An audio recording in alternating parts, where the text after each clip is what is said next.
gentlemen, introducing the challenger, weighing 225 pounds, from Bayonne, New Jersey, Chuck Wepner.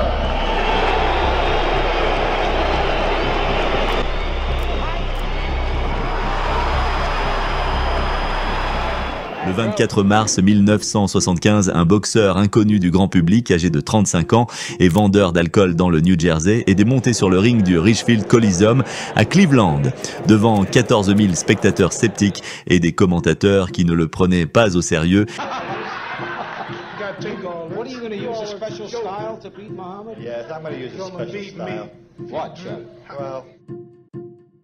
Il semblait condamné à perdre. Pourtant, ce boxeur, que personne n'attendait, allait inscrire son nom dans l'histoire de la boxe en affrontant l'un des plus grands champions de tous les temps. Chuck Wepner est né le 26 février 1939 à New York. Il y a vécu jusqu'à l'âge de 18 mois avec sa mère Dolores et son père Charles. Après la séparation de ses parents, Chuck a déménagé avec sa mère et ses grands-parents à Bayonne, dans le New Jersey. À cette époque, Bayonne n'était pas une ville glamour, c'était un endroit modeste et parfois dangereux, où les gangs étaient omniprésents. Dès son plus jeune âge, Chuck a dû apprendre à se défendre et se battait régulièrement dans les rues. Malgré les difficultés, Chuck avait une passion pour le sport. Au collège, il jouait au baseball et au lycée, il a rejoint l'équipe de basket grâce à sa grande carrure. Il mesurait 1,96 m et pesait 100 kg. Cependant, la vie à Bayonne lui semblait monotone. Un jour, inspiré par un film sur les Marines, il a décidé de s'engager. Dans les Marines, Chuck a découvert la boxe. Habitué aux bagarres de rue, il s'est vite distingué. Il est devenu connu comme un boxeur solide, capable de résister aux coups les plus durs. Sonny Liston, the former heavyweight champion of the world. Wepner was beaten in the 9th round, and when he was stopped, he had 6 cuts on his face. His left eye was shut, and both eyes had cuts over them. Un jour, il a même sauvé 3 pilotes en les tirant d'un avion en feu, prouvant que sa vie était déjà digne d'un film.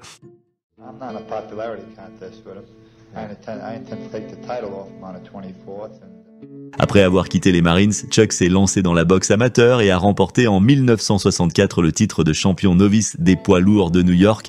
À 25 ans, il a décidé de devenir professionnel, mais la boxe ne lui rapportait pas assez pour vivre, alors il travaillait comme vendeur d'alcool pour arrondir ses fins de mois.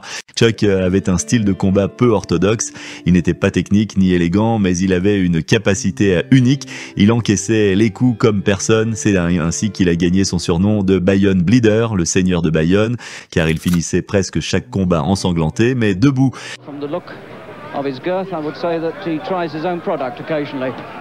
And now there's a cut, and it's over the American's right eye. Now this is what everyone feared. This man cut so easily and so often. He's cut again now, and his right eyebrow is split open, and it looks pretty bad to me. Round 3, and this is the round in which George Foreman beat him on a cut, and Buster Mathis beat him on a cut. And it could be that Joe Bugner is going to do the same thing. Malgré ce style brut, Chuck a progressé dans sa carrière, atteignant la 8e place mondiale des poids lourds en 1975, mais à 35 ans, avec 41 combats au compteur, il pensait à la retraite. Another wrestler, Andre the Giant, a 400-pounder who nearly swallowed him whole. Chuck is the kind of guy who would probably fight a gorilla or a kangaroo. It wouldn't make any difference to Chuck. He was on the style of Tony Galento, who was known to fight a bear even like that. C'est alors qu'il a reçu un appel qui allait changer sa vie. Hello? Un jour, son entraîneur l'a appelé pour lui annoncer une nouvelle incroyable. Don King, le célèbre promoteur, voulait organiser un combat entre lui et Muhammad Ali.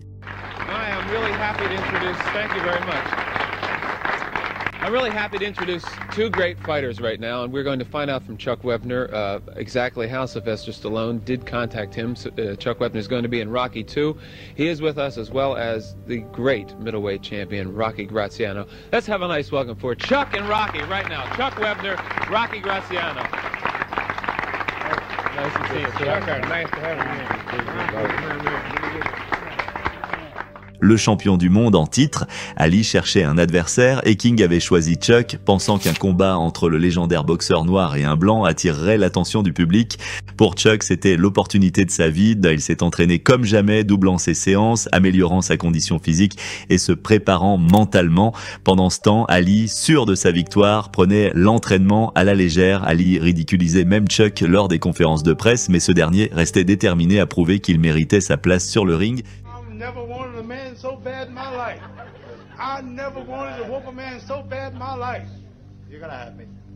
You have been knocked out by men that this man has knocked out. On cut, mate. Never knocked out. You can't clean, you hear me? You can't clean. You be there. Sure you're there. You be there.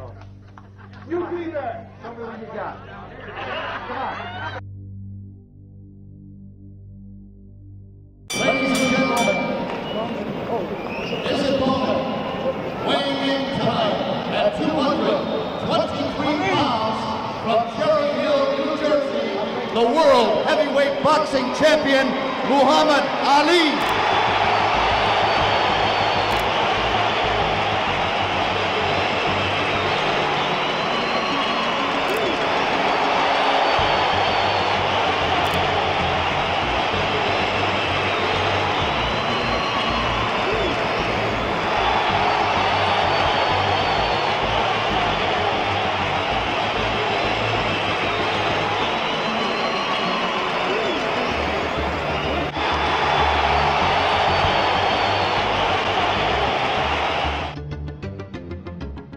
Dès le début du combat, Ali montre pourquoi il est champion.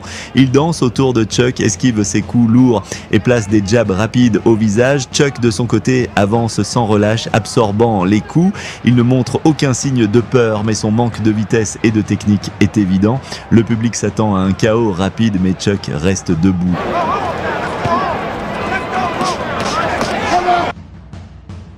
Au round 3, Ali continue de dominer. Ses combinaisons sont précises, touchant le corps et le visage de Chuck. Pourtant, quelque chose surprend tout le monde. Wepner ne tombe pas. Il encaisse tout et avance, refusant de reculer.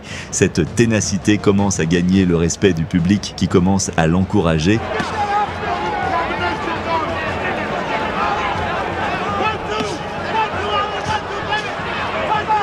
Au round 7, le combat devient une bataille d'endurance. Ali augmente l'intensité, lançant des coups plus puissants, mais Chuck continue de résister. Bien que son visage commence à montrer les signes des coups répétés, il garde le même rythme, avancer, toujours avancer. La foule, impressionnée, se demande combien de temps il pourra tenir.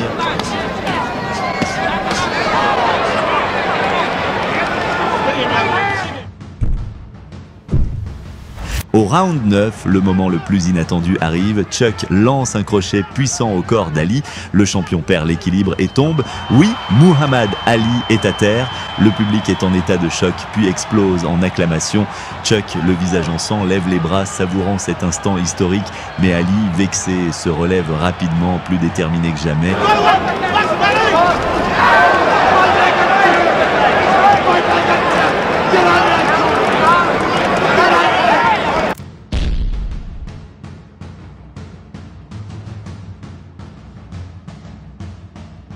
Au round 12, Ali prend les choses au sérieux. Ses coups deviennent plus rapides et précis. Il enchaîne des combinaisons qui font chanceler Chuck, mais ce dernier refuse de tomber. Malgré son corps épuisé et son visage marqué, il continue de se battre. À ce stade, le public est partagé, applaudir le champion ou soutenir l'incroyable courage de Wepner.